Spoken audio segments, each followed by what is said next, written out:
Okay, let's dive in then. Have you ever, been sitting there, maybe in a meeting, maybe just scrolling on your phone, and bam, you feel that internal tremor. Oh, yeah. That kind of anxiety buzz, where things just start to coil up, maybe in your stomach, or it feels like this, like weight on your chest. I think we all know that acute stress feeling. Absolutely. And that physical feeling, that's really your nervous system just sounding the alarm, right? It's locking you into that fight or flight response. Right. So our deep dive today, it's really focused on that exact moment. We've looked at the research and synthesized this. Right. Really practical, immediate intervention. Think of it as maybe a 10-minute rescue mission for your nervous system. I love that rescue mission. And what I find really compelling about the whole philosophy here, it seems sort of counterintuitive. How so? Well, our first instinct usually is to fight the anxiety, isn't it? To, tense up against it, try to push it away. Yeah, that's common. But the material we looked at makes it really clear. Fighting it, that just seems to give it more power, more momentum. Precisely. Yeah, the goal isn't to, annihilate the feeling. If you zoom out a bit, the mission is actually much gentler. It's really about gently persuading your body that it's safe. Gently persuading. Yeah, you're trying to soothe the physical reaction in that moment, not necessarily solve the big conceptual problem that might be causing it. Gently persuade your body. That phrase, it really sticks. How do the sources suggest we actually do that? How do we make sure that persuasion doesn't feel, aggressive or demanding itself? Well, it really comes down to the mechanism, which is why the intervention is structured the way it is. It uses what the research calls the gentle redirect. Okay. So acute anxiety, it triggers this really intense physical feedback loop, heart races, breathing gets shallow, muscles tense up. This practice, it systematically introduces three key shifts, physiological and cognitive, that basically force the body out of that stress response.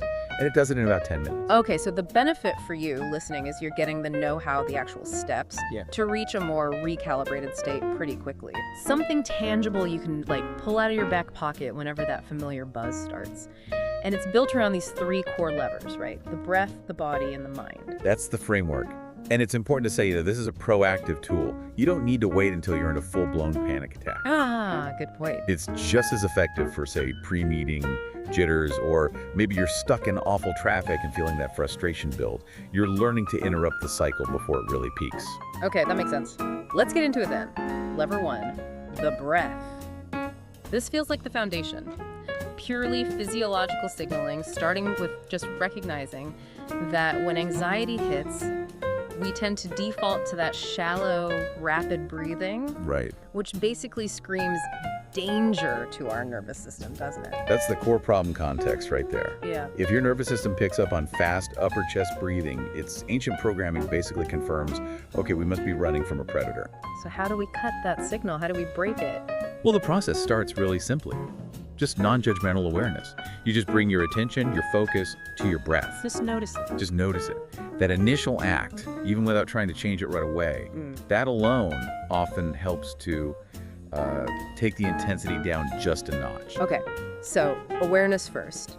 Then once we've got that, we move to the specific technique, the one designed to actively signal calm. Exactly. And the research we synthesized points to a very specific optimized pattern here. It's not just any deep breath. Tell us about the count then. What's the pattern? Okay, so the pattern is key because it's deliberately designed to manipulate your nervous system, shifting from sympathetic, that's the stress response, to parasympathetic, the rest response. Right. So you start with a slow, deep breath in through the nose. And you do this for a measured count of 4. The idea is to fill the lungs completely, signaling, abundance, not scarcity. Okay, 4 count in through the nose. And then comes the really crucial part, right? The exhale, the bit that actually triggers the calm. Exactly, that's the lever. The gentle exhale needs to be longer. So you breathe out through your mouth for a count of 6. 6 out. Longer. Why is that longer exhale so important? Its significance is, it's huge physiologically speaking. It's directly linked to stimulating the vagus nerve. Yeah, the vagus nerve. We hear a lot about that. Right, it runs all the way from the brainstem down through the chest and abdomen, and it's basically the main highway for the body's rest and digest system. Yeah. So when you deliberately lengthen that exhale, you're manually activating it. You're manually engaging the vagus nerve, yes. And that forces your heart rate to actually slow down. It sends a powerful biological signal of safety. Wow. So we're essentially hacking our own nervous system with a slow, controlled sigh. Okay, how many times do we do this 4-inch and 6-out cycle? The intervention recommends repeating the specific sequence 3 times in total. Just 3. Just 3. It's designed so each one feels like a long releasing sigh out. 3 deliberate, really calming breaths like that are usually enough to dramatically quiet that initial physical surge of panic. It's like you're not just telling your body things are okay, you're giving it the actual physiological data to prove it. That's fantastic. Okay, so the breathing handles the core nervous system signal. But then there's the physical tension, right, that often hangs around. That brings us to lever 2, the body. That's right. Even when the breathing starts to stabilize, we often hold on to a lot of unconscious physical tension. Yeah, I know I do. Shoulders, usually. Exactly. Think about where you hold tension when you're stressed. Is it your jaw, your lower back? Shoulders creeping up towards the ears is incredibly common, and people often don't even realize they're doing it. The body is basically bracing for impact. It is. It's getting ready for a threat. So if the breath gave the nervous system that, okay, calm down, signal, this body lever, it needs tangible physical proof that it can actually, stand down. Okay, so what's the technique here? How do we give it that proof? What's really neat here is that the intervention uses a quick body scan, but it's built on progressive muscle relaxation, PMR. PMR, okay. For listeners who might not know it, it's basically creating this very tangible wave of relaxation by intentionally tensing and then releasing major muscle groups. So you tense first. You tense first, then release. By doing that, you give your brain this really powerful feedback, proprioceptive feedback it's called, that sense of where your body parts are and what they're doing. It's the contrast that does the work, isn't it? That feeling of tension, then the immediate whoosh of release. It's so noticeable your brain can't really ignore it. Precisely. It's undeniable physical data. Okay, walk us through the sequence then. The sources recommend a specific order for maximum impact, right? Ground up. Yes, systematically from the ground up. Yeah. It helps create that wave feeling. You start with your feet, gently tense the muscles there, maybe curl your toes under, hold that tension for just a few seconds, maybe a count of 3. Okay. And then consciously fully release them. Just notice that immediate difference, that feeling of letting go. Then moving up the legs. Yep. Next, you'd squeeze and then release the calves and thighs. Yeah. This can feel really good, especially if you've been sitting or if you feel that kind of restless tension in your legs. I can see that. Then upper body. Next, we hit the hands and arms. Maybe clench your fists quite tightly. Feel that tension in your forearms, your biceps. Hold. And then completely release your hands and arms. Let them go limp. Again, don't hold the tension too long, just enough to really register it before the release. Right, just enough contrast. And finally, the big one, the shoulders. The universal tension spot. The sequence usually ends by intentionally shrugging your shoulders way up high, right up to your ears. Really squeeze them up there. Hold that, feel that significant tension for maybe a count of 4. Okay. And then just let them drop completely. You might even hear or feel a little thump as they release. It's a very definite physical letting go. I can almost feel that now. There was a quote in the source material, wasn't there? Someone trying this. Yes. A fantastic anecdote. A participant felt that immediate effect and said something like, wow, I can actually feel my shoulders dropping. I didn't even realize I had them hunched up by my ears. Yeah.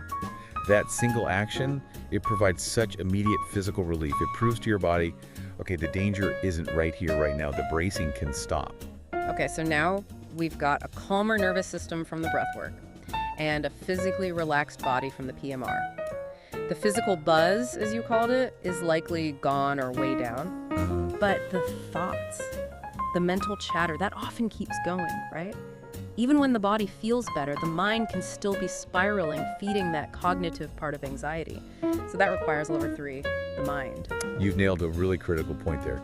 The physiological techniques kind of open the door to calm, but it's this cognitive lever that helps provide more sustained peace. We need to somehow reframe our relationship with those anxious thoughts. Okay. And this is where that visualization comes in the passing storm cloud idea. Exactly. And the first step here is, again, maybe counterintuitive. It's not about avoiding the thought. It's about radical acknowledgement. Acknowledge. You simply notice the thought, that worry about money, the fear of messing up that presentation, whatever it is, and you internally label it. Maybe saying, there's anxiety, or okay, there's that worry about the deadline again. You're identifying the thought, as a mental event. Got it. Yeah. So you see it, name it, then what? Then you actively visualize that thought, not as some absolute truth, but more like a transient weather pattern. Imagine it as a cloud floating across the vast expanse of the sky. Just passing on by. Okay, but let me ask, because this is where I sometimes get stuck. Is the goal here to make the thought disappear entirely, or just to watch it go? Because, trying really hard not to think about something usually makes me think about it more. That is the crucial nuance of this lever. Yeah. Spot on. The goal is absolutely not annihilation or suppression. If you try to swat the cloud away, it often just gets darker or bigger, right? Yeah. The goal is cognitive separation. You're simply observing the thought, recognizing its temporary nature, like watching a cloud drift. You're not fighting it. You're just not engaging with it as ultimate reality. Okay. Separation, not suppression. That makes more sense. The power, then, is really in reframing your own identity in relation to the thought. Exactly. That's the core concept, and it's quite profound when you grasp it. The goal is to start identifying yourself not as the cloud, but as the vast and calm sky itself. The anxiety, the worry, that's just the temporary passing cloud. You are the sky, the unchanging, permanent awareness or container in which these temporary weather patterns occur. The sky doesn't become the cloud, right? It just hosts the cloud for a little while until it passes. Wow, okay. The sky, not the clouds. So let's pull it all together. What happens when you combine these three levers, the breath, the body, the mind, in that quick 10-minute intervention? What's the overall effect? Well, the combined effect is really synergistic. You've got the controlled breathing, that 4 in 6 out pattern, which is directly calming your heart rate, engaging the vagus nerve, calming the core alarm system. All right. Then the progressive muscle relaxation has cleared out that stored physical tension, stopped the bracing. So this creates a state where that physical agitation, that buzz, is largely gone. Okay, and the sources confirm that, right? That the physical buzz is gone and people report feeling quiet, recalibrated. And this feels like the critical takeaway for you, the listener. The external stuff might still be there, the deadline hasn't vanished, the difficult conversation still needs to happen. Right, the problems don't magically disappear. But your internal reaction to those problems, that feels completely profoundly different. Is that fair to say? Absolutely. You've effectively deactivated your internal alarm system, at least temporarily. So now you're facing your life, your challenges, from a place of relative safety and resourcefulness, instead of from that panicked, defensive crouch. It's not just about feeling better, it's about regaining your capacity to respond effectively. It's self-regulation. It really is a beautifully simple yet powerful, repeatable tool. It uses your own body, your own mind to bring you back to a state of calm. A 10-minute self-administered rescue mission, like you said, that's always there for you, whether you're at your desk or, waiting in line at the grocery store. Exactly. And if we zoom out again, just for a final thought, think about that sky versus cloud analogy. Beyond just using it in a moment of panic, it's an incredibly powerful way to think about experience more broadly, isn't it? That really is a powerful final thought to leave you with, isn't it? If you can practice identifying as that vast and calm container, the sky, when you're feeling anxious or overwhelmed, what might that perspective shift mean for how you experience all the other difficult stuff? The anger, the sadness, the frustration that inevitably passes through life. It's really about practicing that profound realization, maybe moment by moment, that you are not fundamentally the temporary content of your experience. You're not the anger, you're not the stress. You are the permanent, expansive space in where all that content arises and passes away. And knowing that, feeling that separation, well, that creates incredible distance and freedom. We really hope this deep dive gives you a fantastic, practical, and repeatable tool. Go ahead and use this rescue mission anytime, anywhere you need it, and remember, you are the sky.